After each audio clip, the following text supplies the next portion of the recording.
I'm Meredith from Arts and Classy, and you're watching Hometalk. So we're going to start this project with these really handy stackable organizer drawers. So I'm going to use my handy dandy box cutter, and we are going to open up these individually, and we'll be back when these are all unwrapped. So now that I have a few of these unwrapped, what we're going to do is we are going to stack them, but I'm going to want them to stay together. So I'm going to be using a combination of E6000 and hot glue to make that happen. So we're going to start with this one on the bottom. So I'm going to go ahead and open up my E6000. I'm going to do like a little bit on the inside just to kind of reinforce it. And then I'm gonna do a little bit of hot glue just to make this adhere a little quicker. Don't have any on there. So I'm gonna go ahead and stack this on top. Make sure it's lined up. Make sure no glue is coming out the top. And then we're gonna do the same thing on this top one. So we'll start this time with the hot glue. And I'll add a little bit of E6000. And then we're gonna stack. So we're gonna do this 3 more times with the other stackables that I have. So we're gonna set this aside to dry, and then we're gonna move on to the next step. So now that all of my drawers have been glued together, we are going to focus on gluing these pieces together. We're gonna essentially assemble them all into one large piece. So we're gonna be using the hot glue again around the side.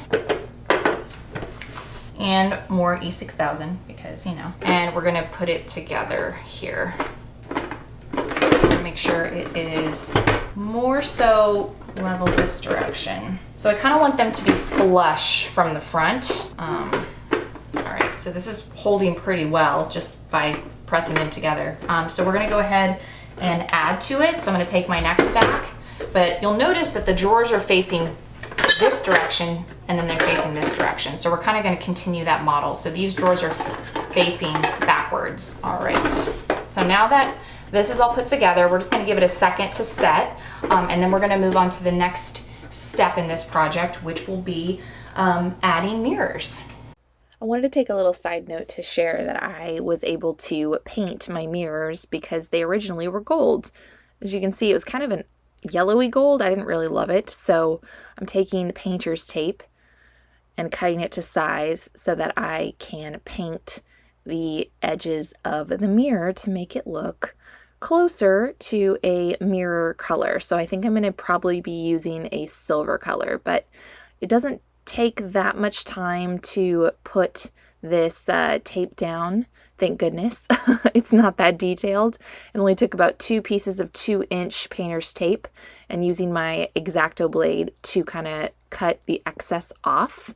And then we're going to move on to the next step, which is applying a white paint. From there, I'm using my white acrylic paint, like I mentioned before, and an artist paintbrush, and I am going to apply about 1 to 2 layers of white acrylic paint to this glitter border. Once I gave that white paint enough time to dry, I used a folk art silver metallic paint and a foam paintbrush to apply 1 to 2 layers of this metallic silver finish.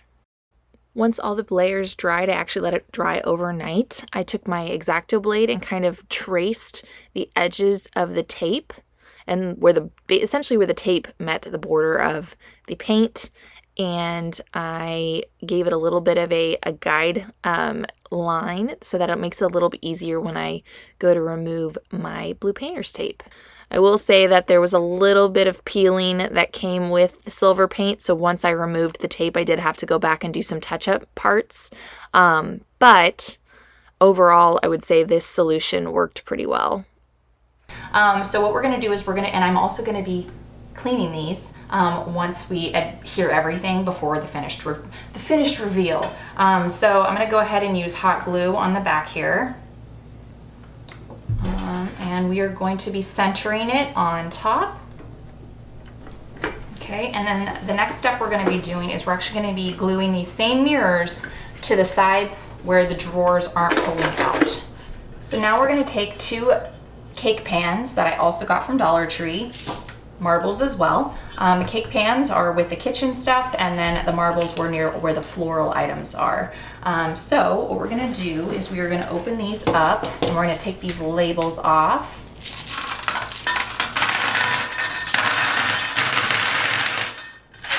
You may be wondering, like, what the heck are you doing?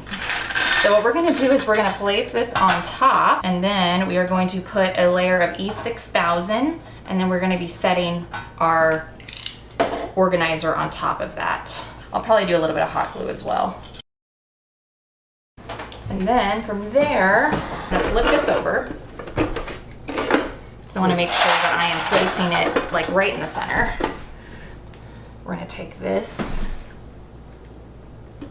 make sure it's in the center, adhere it, wait for that to dry, and then we're going to add one more piece to this organizer, and then we are going to see it in my bathroom. So now we're going to flip it over.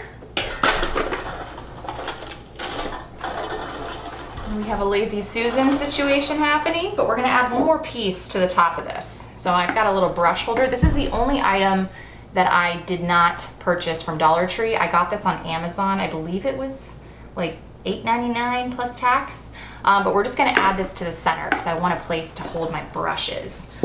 So we're gonna do the same thing where we add some E6000. Okay, so now that that is there, we're going to put it in the center. Now, for this part, you could easily do, you know, lipstick organizers. I've definitely seen it done that way. If you have like a lot of lipstick that you want to store, but I don't really wear a lot of lipstick, so I'm going to be using this mostly for like eyebrow pencils and also my brushes. So now that this is all put together, let's clean it up and let's see it in the bathroom. And here is the after of this makeup organizer in my bathroom.